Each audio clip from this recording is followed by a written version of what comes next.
दमकल तेजी से आग पर काबू पाने की कोशिश कर रहे हैं। सियालदह स्टेशन के पास भीषण आग लग गए हैं। स्टेशन के बाहर से फूड कोर्ट में आग लगने की खबर आ रहे हैं। दमकल की 3 गाड़ियां मौके पर पहुंच गए हैं। शनिवार शाम 4 बजे के करीब सियालदह मेट्रो स्टेशन के पास स्थित फूड कोर्ट में लगी भीषण आग। रिपोर्टर्स के अनुसार एक प्रसिद्ध चाइनीज रेस्टोरेंट के किचन से आग फैलनी शुरू हुई।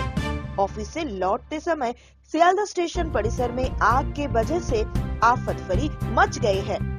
वहां भागदौड़ जैसी स्थिति बन गए। सियालदह स्टेशन की जिस हिस्से में आग लगी है वहां से आग तेजी से फैलने की आशंका पाई जा रही है। इस वजह से स्थानीय व्यापारियों में बहुत डर जैसा माहौल बन गया है। दमकल कर्मी आग पर काबू पाने की कोशिश जारी रखी है।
Esto es